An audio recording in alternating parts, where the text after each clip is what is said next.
we done with the 90s. 25 minutes.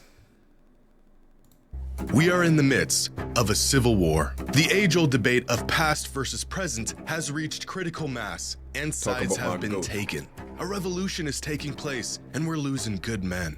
Old school versus new school. Back in the day versus modern day. A story as old as time itself. I tried to ignore this bloodbath, but just when I thought things couldn't get any worse, it all got so much worse. We done with the 90s. Film of NBA games from the 80s and 90s coming to light, showing that the good old days were in fact not that good. This whole time, the punishing defense of legend was actually just a bunch of plumbers camping out in the paint looking for someone to hack. Shots clanking off the backboard, players running around aimlessly, wreaking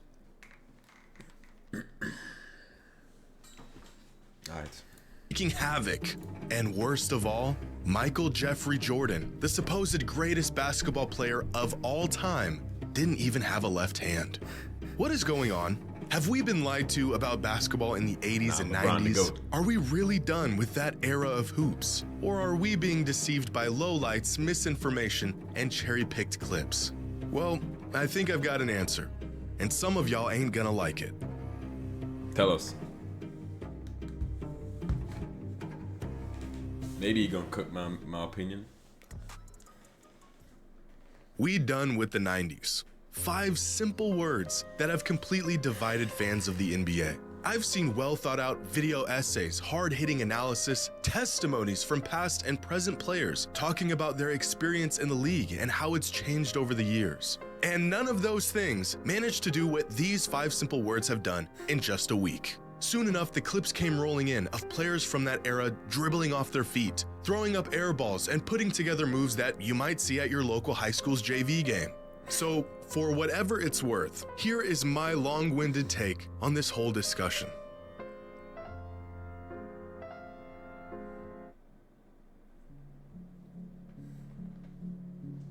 Tell us. I want to begin by saying what this discourse has taught me more than anything else is that NBA fans today never actually took the time to go back and watch games of the past.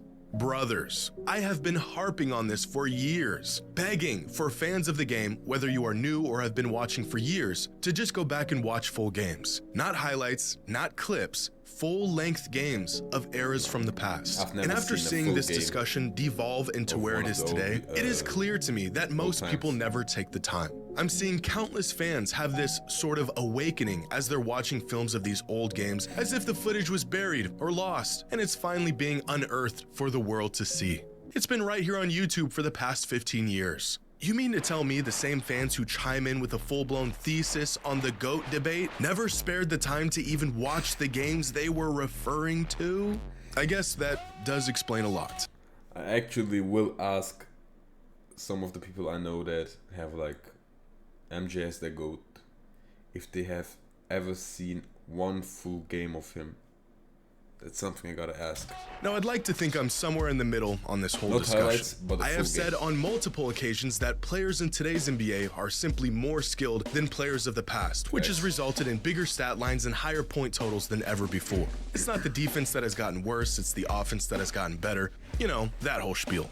But I also have an appreciation for the greats that came before and how incredible some players of past eras were. In fact, I almost feel like I'm hallucinating seeing this 90s basketball slander campaign unfold in front of my eyes. It feels like everyone's perception on the age-old debate changed literally overnight. I know that's not the case, but after seeing all of this play out, it sure feels that way. But today, I'm not just gonna show you some cherry-picked clips or unhinge this narrative even further. I'm gonna show you real film, real data, and proof of how we might actually be done with the 80s and 90s. And of course, if Michael Jordan really had no left hand. Spoiler, he did. I know.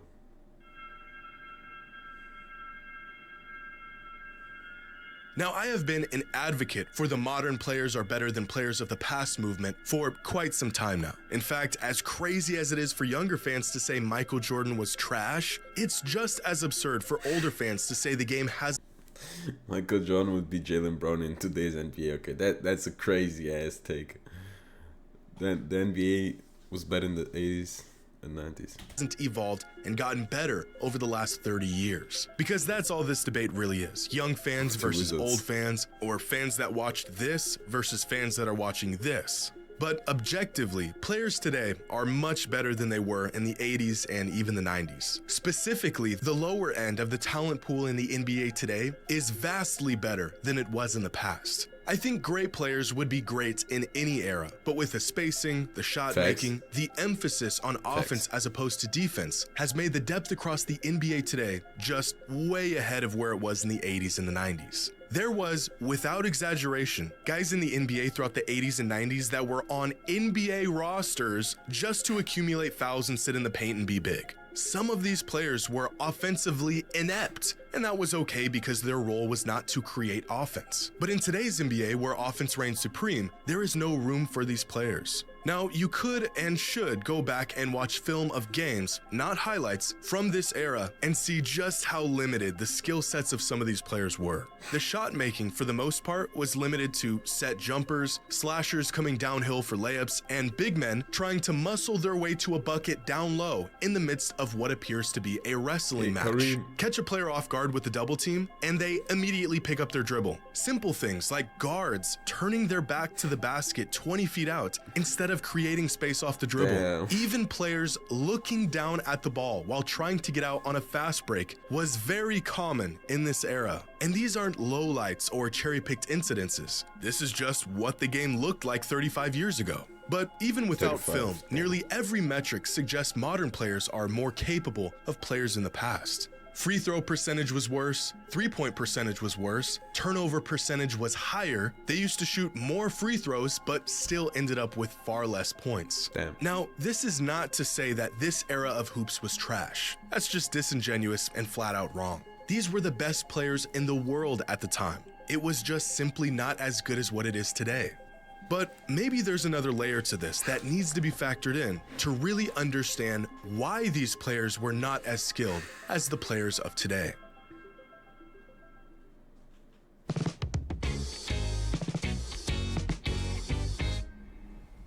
Now, despite this being a very relevant topic for years, the idea of rule changes and how these changes have affected the game still remain a mystery to some. Players were a product of their era and the rules of their era. The first step to discovering greats of the past is to watch film of them play. The next step is to gather and understand the context of the film you are watching. When you see a 6'9" Magic Johnson go flying down the court with what looks like kind of a stiff dribble, you may think the man has no bag. But my friends, Magic Johnson did have a bag, but the rules in place at the time only allowed him to reach so far into it before he got called for every violation in the rulebook. Consider the fact that any move where your hand wasn't completely on top of the basketball was considered a carry. No 0 steps, no gather steps. You get 2 steps, and anything more was called a travel. No backward shuffles to create separation. No lunging into players to draw easy fouls. Here's a clip of Danny Ainge hitting Kevin McHale with a hezzy in the mid-80s. And the man thinks he just witnessed witchcraft. But when practice sessions were completed, some of the most competitive competition began. Double dribble! Double dribble! He did too! Here's some more clips of players getting called for travels and carries, doing moves that are very typical and allowed in 2024. 90% of the moves you see today, the very method most players generate their offense, would be called for some sort of violation 40 or 30 or even 20 years ago. And this isn't just some cop-out or excuse as to why these players of the past weren't doing this stuff. The rule changes are real, documented pieces of NBA history. You can literally look them up. The game got looser, players grew up and shaped their game around these looser rules, and now they have free reign to let their basketball bag run wild. But that's kind of the point. Players of the past didn't grow up practicing 25-footers. They didn't work on a dozen moves to create separation. They played in offensive systems that focused on the team, the collective, schemes and sets that resembled something closer to college basketball, where ISO possessions were few and far in between, so they never developed an arsenal to counter these situations. The rules of the time limited their game, which resulted in them having a more limited skill set than players today. If Larry Bird grew up with a three-point line, he might have been the greatest long-range shooter ever. Who knows? But he didn't. And as a result, he didn't shoot a lot of threes and he wasn't as efficient as the best shooters today. We can sit here and assume these players of the past might be as capable as players today if they were playing under the same rules and conditions, but they didn't. And I don't think we should assume that. Yeah. The fact is they played in a different time and they became a product of that time. But that's not to say the game was trash back then, or that the superstars of these eras couldn't compete in today's league.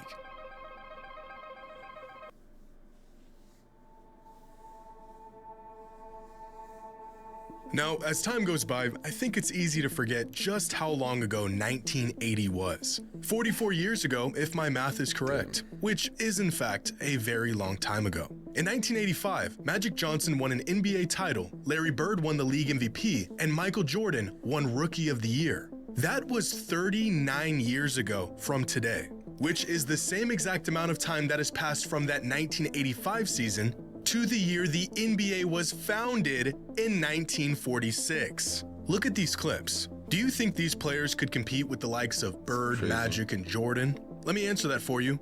No. But take the best players of the 80s and 90s, and could they compete in today's league? Absolutely. Give these guys some credit. Watching this today is the equivalent of watching this in the 80s. And yet this product is vastly closer to the basketball we see today than this product was to what fans were witnessing in the 80s. In fact, we can use different superstars as sort of a cross-generational measuring stick to see just how stiff the competition has been over the years. Larry and Magic played Michael, who played Kobe, who played LeBron, who has played the players of today. And nowhere down this timeline was there any real jump or fall off in production or level of competition from one era to the next. Each era had their stars. Those stars crossed paths with stars of other eras, and no one era was clear-cut ahead of the other. If the 80s were so bad, then why did players of the 90s have to wait for those guys to get old and retire to have a shot at winning? And if the 90s were so bad, then why did players of the 2000s not win until those guys retired? We don't need to assume that adjacent eras could compete with one another because we actually saw it. MJ struggled with some of the guys that came before him, Shaq struggled against Hakeem and Kobe struggled against MJ, LeBron struggled against guys like Duncan and Dirk, and players of today have struggled to get past some of the older players in the league who are a product of the previous era.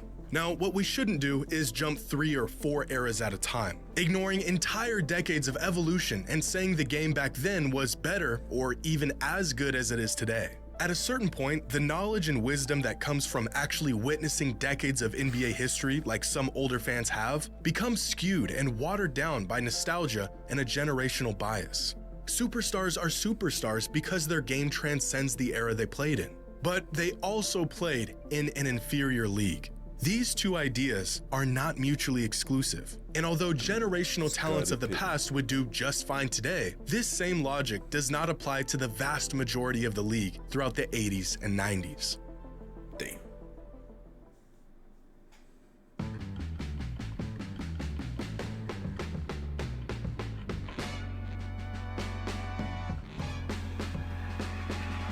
So if the 80s were inferior to today's league and the 90s were inferior as well, when did the NBA become not trash? Well, it depends on how you look at it. Ironically, I think there's a pretty clear distinction to the skill set of players before Michael Jordan hit his peak and after. For example, the early 90s and late 90s, although being in the same decade, were massively different in play style and skill set. Think for a second about the fact that Magic Johnson was still in his prime in the early 90s and Allen Iverson was entering his prime in the late 90s. In less than 10 years, basketball became a massively different game.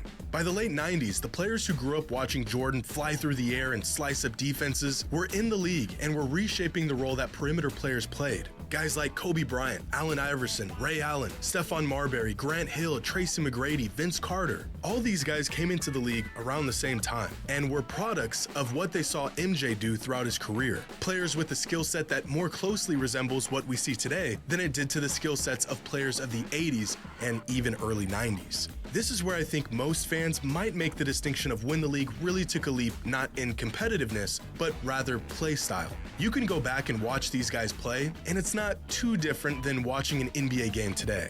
Or you can point to the shift in play style that happened in the late 2010s, after Steph Curry redefined what makes a great championship caliber player, and the league adjusted to this new three-point heavy, perimeter-focused style of basketball. Similar to Jordan, the kids who watched what Steph was doing in the mid-2010s emulated that style of play, tailored their games to it, and are now in the league doing things that only Steph could do a decade ago.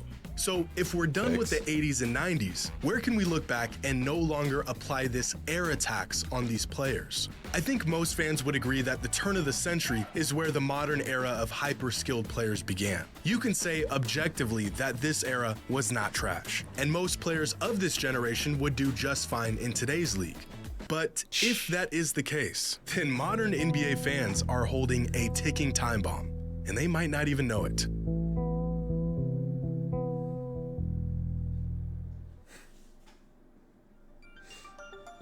Where's the alien for real? When we are older and a new generation of NBA fans claim our favorite players, the guys we grew up watching, are not as good as the players of the future, what will you have to say? Right now, there is no one in the world who can shoot like Steph Curry. But inevitably, there will be. And eventually, there will be many players who can shoot like him. His records will fall, his percentages won't look as good through the lens of 2040, and although his legacy will be cemented, his actual game will be put into question. And based on the arguments I'm hearing today on why past players were trash, we will have nothing to say that will change their minds. We know that Curry was the first to do what he's doing. He is a pioneer of the modern NBA. We have context to back up our claims. But if we aren't willing to hear older fans out today, what makes us think younger fans will hear us out in the future? Mark my words. Crazy. There will be a day when young fans will go back, watch film of LeBron, and say he couldn't compete with players of the future. In fact, it's already happening. Fans saying he has no bag. Younger players putting up bigger numbers than he ever did. Skill sets a bit deeper with games that look more polished. It's all fun and games now to crack jokes about past eras. But our day will come too, and it ain't gonna be pretty. But Giannis could only run and dunk. Your era was trash. Damn. Y'all had a dude who couldn't get 2 feet off the ground running the whole league. You can scramble to pull up clips and show the numbers, but their minds will already be made up. This is why I think it is so important to have genuine, thought-out discourse about the game if you're truly a fan of it. But to all of the older fans out there, you kinda started this whole thing. For years, we heard y'all badmouth modern players, saying the league is soft, players today couldn't compete back then. Back in my day, real men played the game. Y'all cannot be mad that some fans are done with the 80s and 90s when y'all never even gave modern basketball a chance. Sure, a lot of fans never took the time to go back and watch the greats of the past, but let's be honest for a second. Older fans don't watch games today. They catch a stray clip on Facebook of LeBron flopping, and like an echo chamber of disgruntled old men, they just start firing away in the comments, agreeing with one another. Y'all asked for this. I've been watching the NBA since the mid-2000s. Kobe, D-Wade, McGrady, Iverson, Shaq, Nash, those were my guys. But I can acknowledge those greats and say they were incredible while also acknowledging that that version of the NBA as a whole was not as refined or as good as it is today. Now, will I be able to make that distinction in 20 years when some snot-nosed brat tells me my glorious king was trash? I'm not so sure.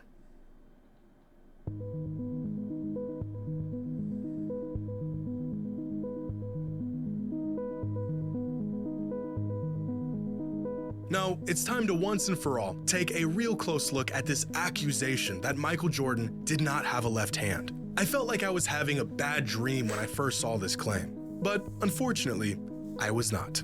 I feel like no one actually believes this. This is just some high-level trolling. But in an effort to stop this nonsense from spreading any further, I have no choice but to take these accusations seriously. So I selected 8 random games ranging from Michael Jordan's rookie season all the way up to the mid-90s, and play by play gathered all of his possessions throughout these games, charted when he went to his right, when he went to his left, and what those possessions resulted in. And here is what I found. Jordan made a move with his left hand or his right hand 227 times. Of those 227 moves, 121 of them were with his right hand and 106 of them were with his left hand. Of the 121 right-handed moves, he passed up or got fouled on 54 of them, so I didn't bother charting those.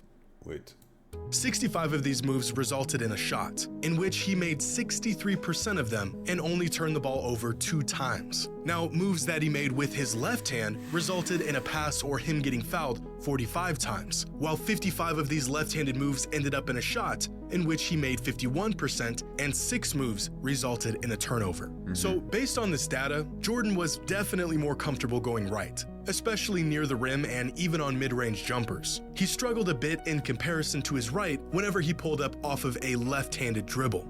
But overall, Jordan went to his left 47% of the time, and although it was his weaker hand, he was still above league average even while going to his left. But 8 games and 350 minutes of basketball is a relatively small sample size. So I looked into it further and found this. A detailed breakdown of Michael Jordan's shot chart and shot tendencies in 3 seasons from 1990 to 1992. 126 games and over 4,800 minutes in total, tracking exactly what Michael did on the court for 3 seasons. And here's what the data shows. In total, Michael made 1,074 moves in isolation, going either to his right or to his left hand. 48% of those moves were with his right hand, and 52% of those moves were with his left hand. When going to the right, Michael shot 61.7% on 410 shots with 15 turnovers, resulting in 1.38 points per possession. When going to his left, Michael shot 61.3% on 421 shots with 36 turnovers, resulting in 1.31 points per possession. So even with a much larger sample size, Michael not only had a left hand, he went to it just as often as he went to his right and was nearly as proficient with his left as he was with his right. Now, for some context, throughout this 3-year span, Michael made on average 4.4 left-handed isolation moves, or in this case, isolation possessions, that resulted in 1.31 points per possession. Now, here are some prolific scorers from this season and their overall tendencies and efficiency in isolation. Keep in mind, this data includes both right-handed and left-handed moves from these players. And now here is Michael Jordan with just his left hand. So, yeah. Okay, that's crazy. I'd say contrary to what has now become popular belief, Michael Jordan had a left hand. And I cannot believe we had to dig into the data to come to this conclusion.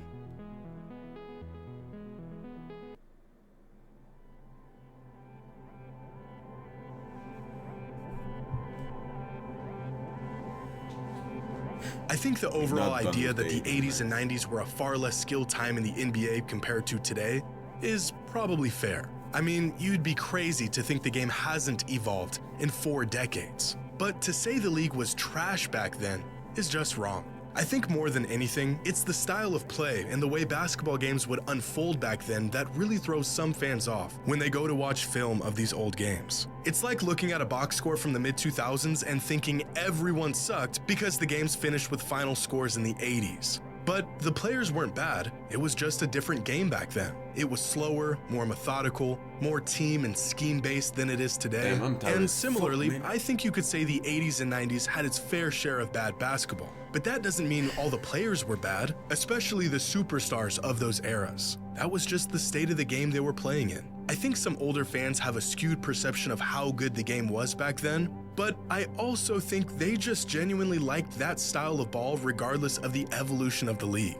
In 20 years, there could be a dozen players around the league that shoot like Steph Curry, but I doubt we will hold the same appreciation and affinity for those players as we did to the guy who pioneered this style of play and did it during the good old days. In the 90s, no one looked back at how the league was in the 60s claiming it was better. And so realistically, we shouldn't be looking back at the 80s and 90s claiming the league was superior than it is today, or even just as good for that matter. A lot of these ideas that favor modern basketball are becoming more mainstream as fans dive deeper into these topics and add context to narratives that have been floating around for decades. But I think this push to be done with the 80s and 90s is a bit overkill. We want to add context and nuance and knowledge to these discussions, not remove entire decades from it altogether. Sadly, I don't think any of this has or will change anyone's mind. This revolt against old school ball was either confirmation of what you already thought, or this entire discussion is just blasphemy to you. Are we done with the 80s and 90s? Maybe, But for the sake of the game and the greats that paved the way, I sure hope not.